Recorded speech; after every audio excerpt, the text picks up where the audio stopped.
Good morning. This is Chair French, and I am convening the regularly scheduled business meeting of the Kansas Corporation Commission for this Thursday, July 8th, 2021. I'm joined by my colleagues, Commissioner Susan Duffy and Commissioner Dwight Keene. On today's agenda, we have 26 consent agenda items and 4 noticed items. So moving first to our consent agenda, Commissioners, you've had the opportunity to review all of the items listed on the consent agenda. And let me ask at this time if you have any questions about those items, and I will start with Commissioner Keene. None for me, thank you. Commissioner Duffy. I have no questions and I move adoption of the consent agenda. Second, We have a motion and a second to approve the consent agenda. Is there any further discussion on that motion? Hearing none, those in favor, please vote aye. Aye. aye, Aye. The consent agenda is approved. We will now move to our noticed items. Our first noticed item today is in docket number 21 AEGG 335 GIG, and this is a proposed order on stipulation and agreement. Our presenter for this item is Ms. Lauren Loshman. Lauren, Good morning, Commissioners. morning. Before you is an order approving the party stipulation and agreement. The agreement provides a stipulation of facts explaining American Energy's gas services operations in response to the winter weather event. The agreement further explains that due to increased gas consumption, AEGS contracted with Kansas Municipal Gas Agency to reach the customer's needs. The total cost was $252,762.50, which is greater than AEGS's annual revenues received from customer billing. AEGS seeks to recover up to $317,913.82, inclusive of carrying costs over a 5-year term. The agreement will allow AEGS to provide customers with 2 options to pay the extraordinary gas costs. The first option customers may select is to make equal monthly payments over a 60-month period, which will include carrying costs. The second options customers may select is to make a one-time payment. If this option is selected, the customers will not pay any carrying costs. Upon approval of this order, AEGS will mail a letter to each customer explaining the 2 options and a description of the payment plan with annual interest rates and estimated totals to be provided. If the customer fails to make an election, the customer will automatically be placed on the 60-month payment option. With that, I would recommend approval of the order and will stand for questions. Thank you, Ms. Loshman. Let me ask if there are any questions from my fellow commissioners, starting with Commissioner Duffy. Yes, Lauren, as I understand this, they have 2 options to pay the full amount and it's just a base amount, or to spread it over the 5-year time period with some carrying charges. But although they are paying this, it's my understanding that the investigation into the winter event is continuing. Could you expand on that a little bit? Yes, the investigation is continuing and will continue. I think that the investigations for the public utilities will take a little bit more time. The reason for this is so that the utility can continue to operate and receive the monies necessary for its operations before the investigations are complete. So this does not preclude any relief, financial relief that somewhere down the road might ultimately accrue to these customers. Is that correct? That is correct.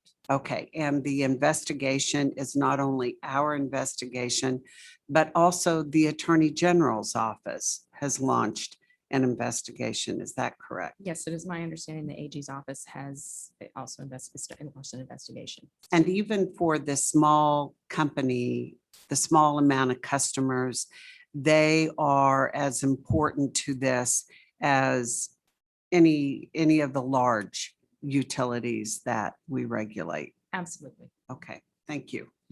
Thank you, Commissioner Debbie. Commissioner Keene, any questions on the order?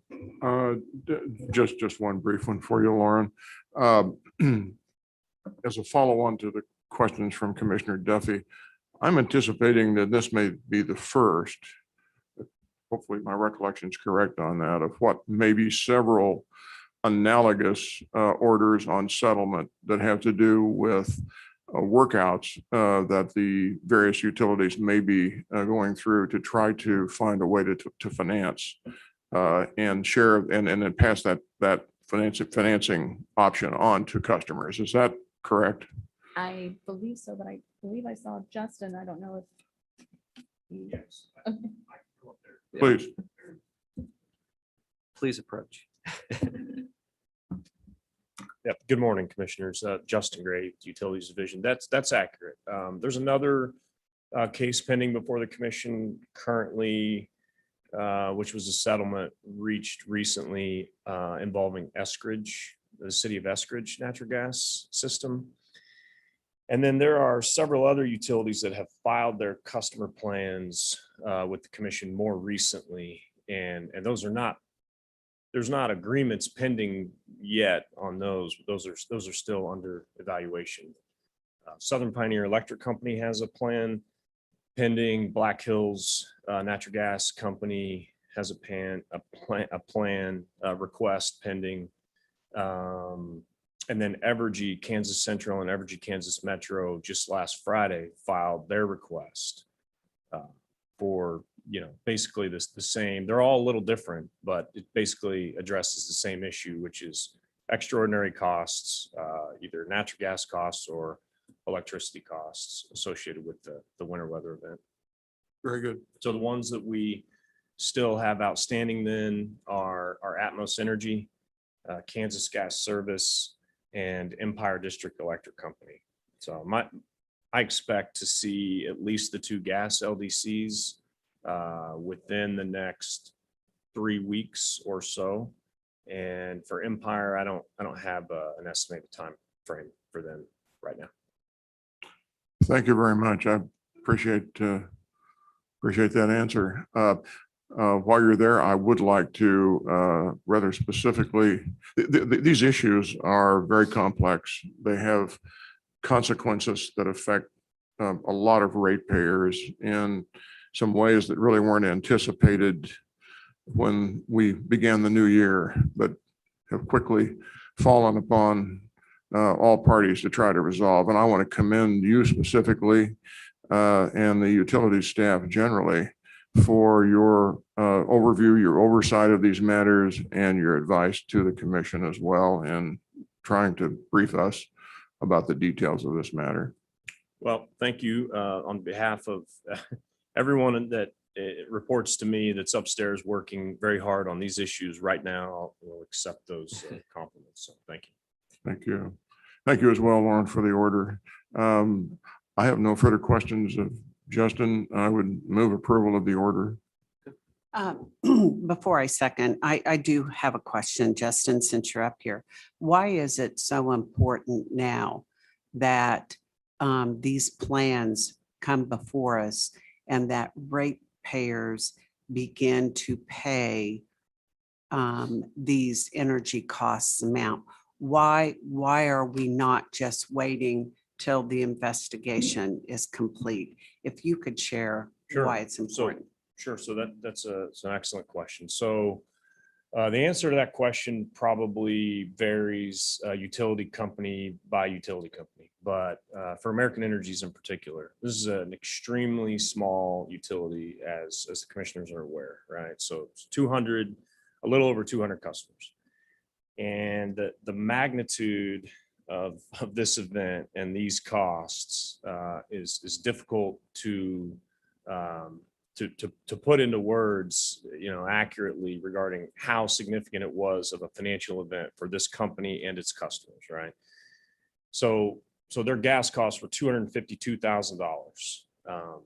This company has a regulated profit that's built into its rates of around $8,000 a year, right? So it was an extraordinary event. And there for American Energies in particular, just the carrying costs that they're paying their lenders, they were able to finance these gas costs and pay their bill, thankfully. But the carrying costs alone are thousands of dollars per month. I mean, it's close to it's close to half the annual profit or profit margin or cushion that's baked into this very small utilities rates just for a month of these carrying charges. And so these investigations take time.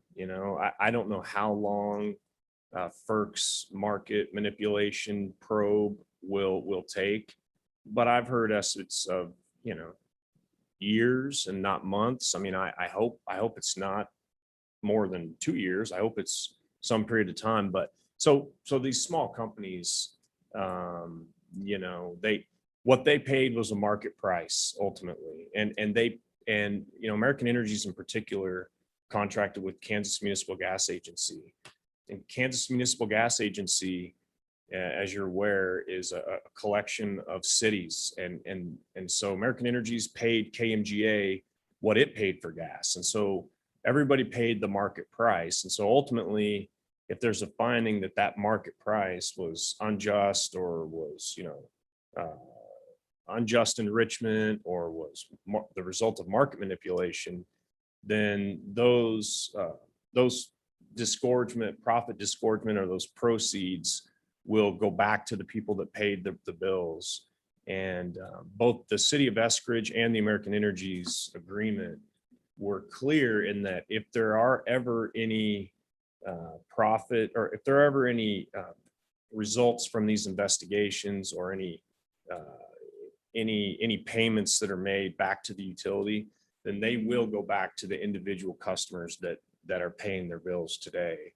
So it's a matter of necessity, really, to allow the company to continue to provide service. And then, we'll be careful to preserve the rights of the ratepayers that are paying these costs in the event that there are any payments that come back, or any findings of market manipulation, that those payments as well will make their way to the customer. Thank you. I also note that CURB has been involved in these discussions as well, and continue to represent the residential ratepayer. And so that's important. All right, that's good to know why we must approve this order today, even because the investigations are going to be longer in nature. And hopefully, I agree with you that it does not extend over 2 years, but the reach of FERC is large, much larger than ours. And hopefully something will be uncovered that will assist the ratepayer, and that they will be then refunded. Is that correct? That's right. Or credited to their account? Okay, That's thank you. correct. Yep. Yeah. I- All of the plans that we've seen, even the ones that have been filed before us, I mean, there are still several that are pending, but we'll ensure to make crystal clear that, you can think of these approaches as interim subject to refund. In the event that there are any proceeds that from civil suits or profit disgorgement or state or federal findings, each of these agreements that we present to you will be crystal clear, and that all of that remuneration will have to be captured and then given back to the same ratepayers that pay the costs on this interim subject to refund basis. So this will affect a lot of utilities in this state, and actually in the Midwest part of the country.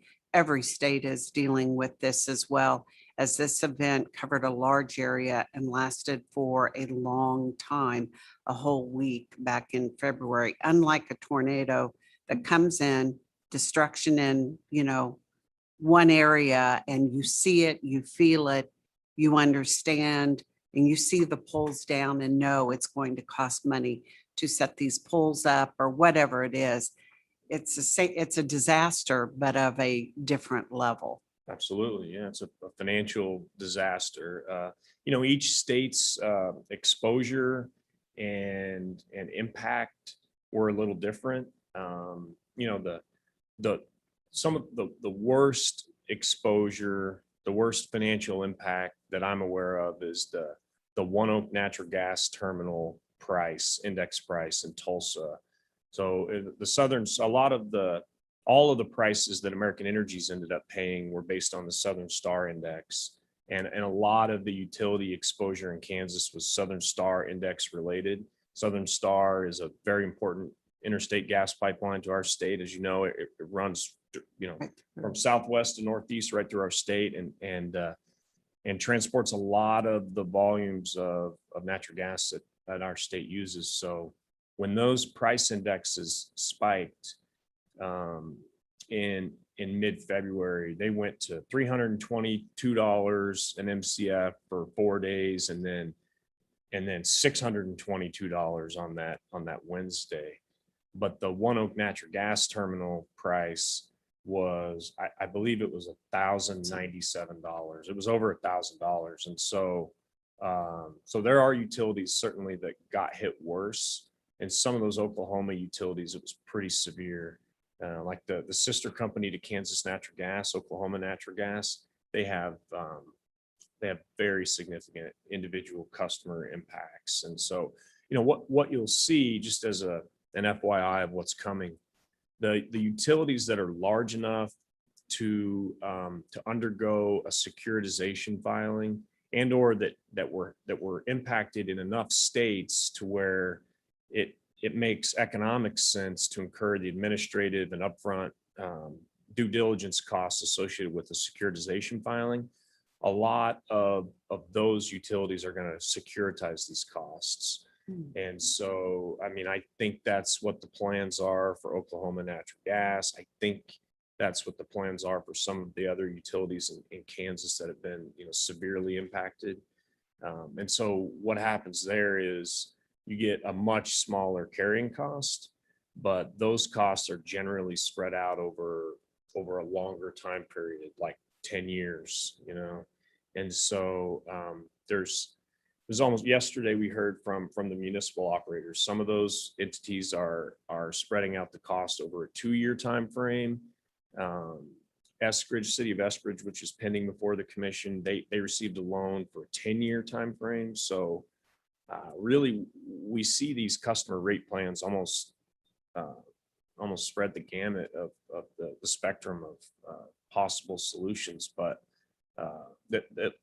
and they all have their pros and cons. When you spread out one of these charges over a 10-year time frame, there's real serious questions of intergenerational inequity. What about a customer that starts on year 3 and wasn't even receiving gas service during that period of time? But that's any natural disaster really works that way, right? If you rebuild the entire system after a tornado or a flood or a hurricane, you might not have been a utility customer when that event happened, but it's going to cost you for several years. And so it's just the unfortunate reality of the situation we're in. There were hundreds of millions of dollars of natural gas costs that were incurred. These utilities all paid these bills, and there's real costs now that are accumulating. And so this is just beginning to climb out of that hole, so to speak. Thank you, Justin, for walking through that. I think it was important, as we know these are going to be coming down the pike to us.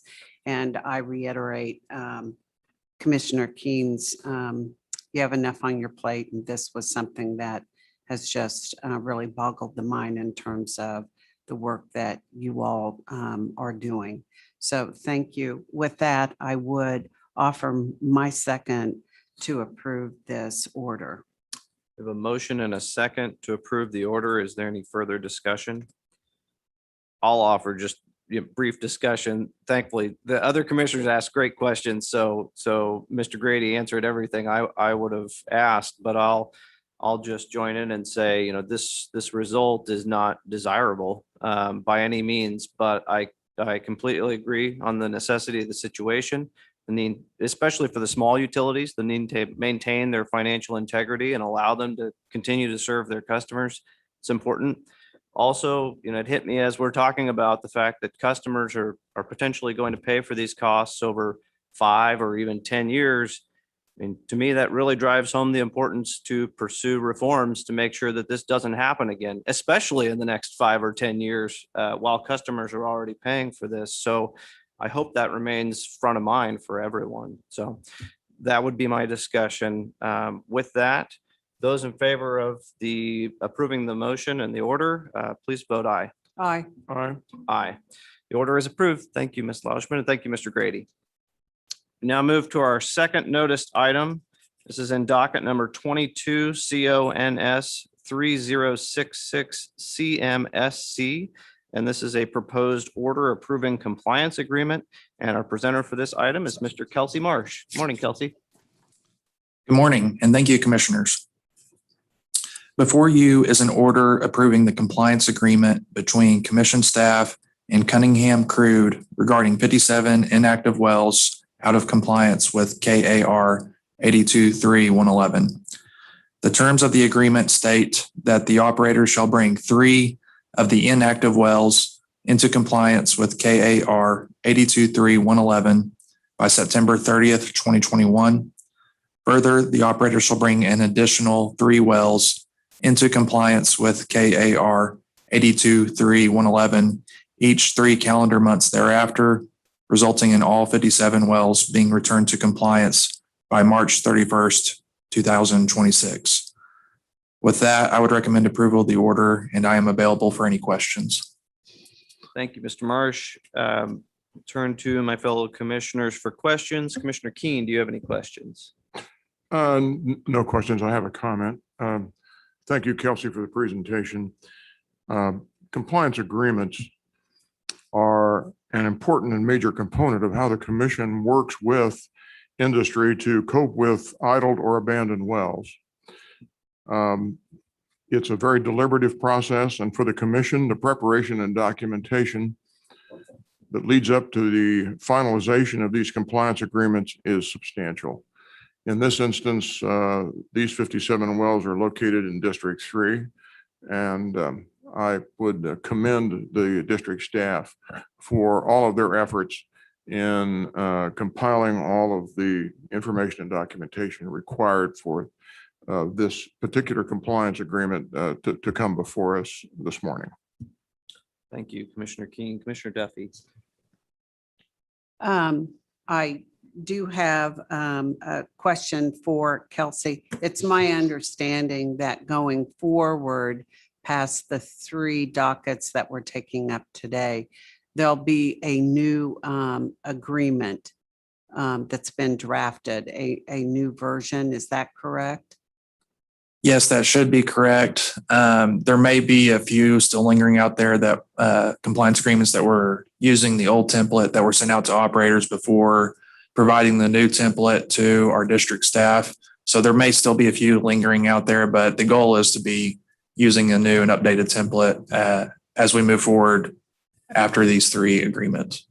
And the new and improved model, what is the what's the difference on that? If I'm remembering correctly, there's a lot of grammatical and stylistic changes that I believe are improvements. There's also a few key differences in that currently our agreements only allow operators to transfer the agreement in its entirety to another operator. I believe the updated templates allow operators to transfer individual wells if they so choose. However, the operator is still going to be responsible for those individual wells until they get brought into compliance. So even if a well is transferred, the operator is not going to be off the hook per se until the well has been returned to compliance with our regulations.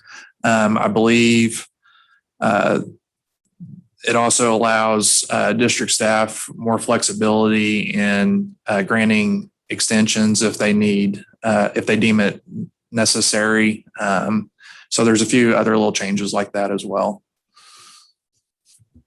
Thank you, Kelsey. Did you move approval, Commissioner Keen? I'm sorry. I don't believe we have a motion. I did Okay, I move approval of the order. Second. We have a motion and a second to approve the described order approving the compliance agreement in this docket. Is there any further discussion on that motion? If I might, just very briefly, Mr. Chairman, as a follow-on to Commissioner Duffy's question and your response, Kelsey, I think Commissioner Duffy framed this, and I don't mean to misquote you, Susan, as new and improved. I believe, in fact, it is.